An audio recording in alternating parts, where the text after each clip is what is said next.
Have you heard of Aesop fables? Wonderful stories that a Greek slave would tell to make life a bit easier.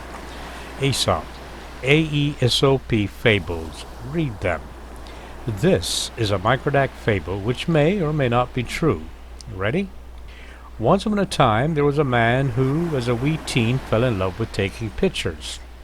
A beautiful lady, a nurse by the name of Val Murray, gave him his first camera, and the love affair began. Years later, he continued his love affair, and in Massachusetts, he discovered two things. He needed glasses and the beauty of nature in and around the Mystic Lakes. He would take close-up pictures because prior to getting glasses, that's what he could see. He didn't know any better.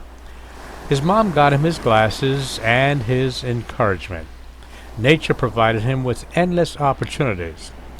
One day, a man told him that he needed to stop wasting his time taking pictures and get an education to get a job.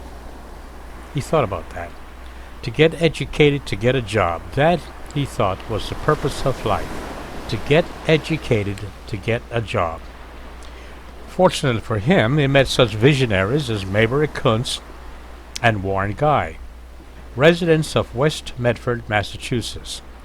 Warren Guy introduced him to golf. Warren Guy was very compassionate and very kind. Mr. Guy was in the U.S. service, and he told him all about that. What he wanted to, that is.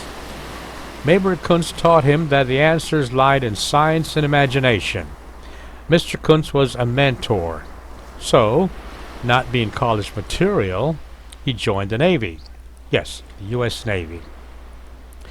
So, in the Navy, in the middle of raging racism, he met some amazing angels.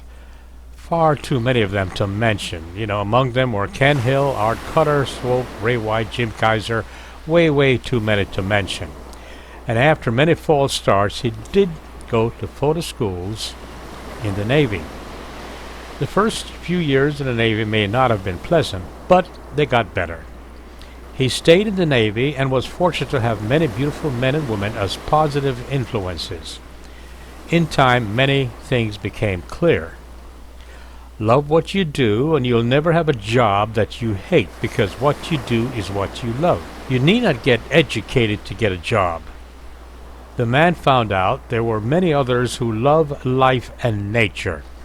On a beach in La Jolla, California, he met John and Jane Chalmers, April Drew, Ronnie Wong, and others who personified the American ideal. And in time, he came to know others like himself. Gardeners, designers, spiritual leaders, farmers, artists, yoga instructions, musicians, people who love what they did. They were not educated to get a job, but they were educated to make themselves better at what they loved to do. He also found that living under the umbrella of a lifetime of mistaken beliefs is not living at all. He then wrote the 14 Guides to Microdacism, his discoveries of life and living. So, there you have it. A Microdac fable. Believe it or not.